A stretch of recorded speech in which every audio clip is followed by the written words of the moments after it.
Bonsoir et bienvenue sur France 3 dans votre édition locale Pays de Corrèze. Aujourd'hui, nous sommes à Brive pour parler santé. Chaque année, un hebdomadaire national publie un classement des cliniques et des hôpitaux. 1400 établissements figurent au palmarès et parmi eux, il y a cette clinique briviste. Mais avant de la découvrir, je vous propose de jeter un coup d'œil sur le reste de l'actu corrézienne.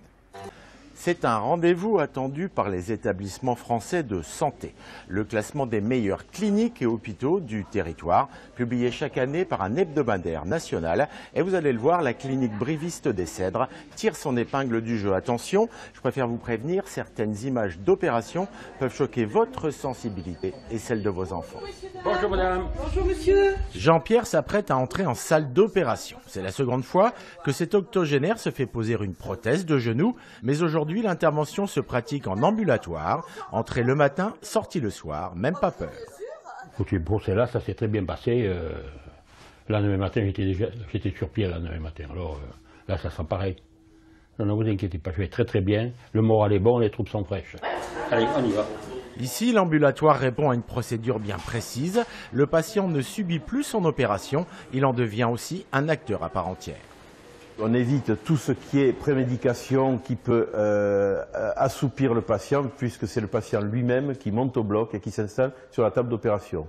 L'intervention n'est plus vécue comme étant un traumatisme chirurgical, mais tout simplement une opération qui va lui permettre de retrouver toute son autonomie et le plus vite possible. La prothèse du genou est l'un des fers de lance de la clinique des Cèdres. Le classement d'un hebdomadaire national la place dans le top 10 des cliniques françaises dans cette spécialité. Et l'ambulatoire est de plus en plus pratiqué sous certaines conditions.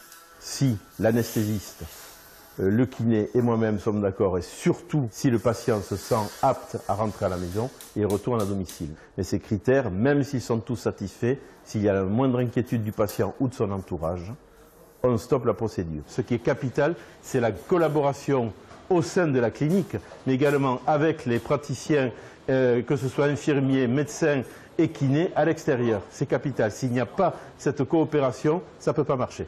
Alors vous venez de le voir, la pose d'une prothèse de genou, c'est carrément impressionnant. Est-ce que Jean-Pierre va pouvoir quand même sortir ce soir?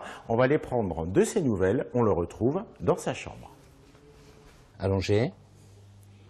Pas de problème, vous sentez que ça va tenir, on va pouvoir se mettre debout? Oui, je pense. Oui, parfait. À peine croyable, Jean-Pierre effectue déjà ses premiers pas. On peut poser le pied 4 heures après l'opération. Tout à fait, vous en avez eu la démonstration, hein, il a fait le couloir.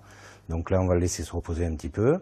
Et puis en fin de journée, on le fera remarcher pour voir s'il est autonome. Pratiquer les escaliers, parce que souvent les gens en ont chez eux. Leur indiquer un petit peu comment monter et descendre, de façon à ce qu'ils soient en pleine autonomie. Regardez, j'ai plié la jambe et tout, j'ai pas de douleur. Faut le dire. Donc content de rentrer chez vous? Oui, bien sûr. Mais avouez que c'est l'environnement quand même plus agréable qu'un milieu hospitalier. Classé 10e pour la prothèse du genou sur 406 établissements français, la clinique des Cèdres est en bonne santé, d'autant plus qu'elle se classe également respectivement à la 24e et à la 27e place pour le cancer du côlon ou de l'intestin et pour la prothèse de la hanche. Chapeau. Voilà, c'est la fin de cette édition. Merci de votre fidélité. À très bientôt sur France 3, Pays de Corrèze.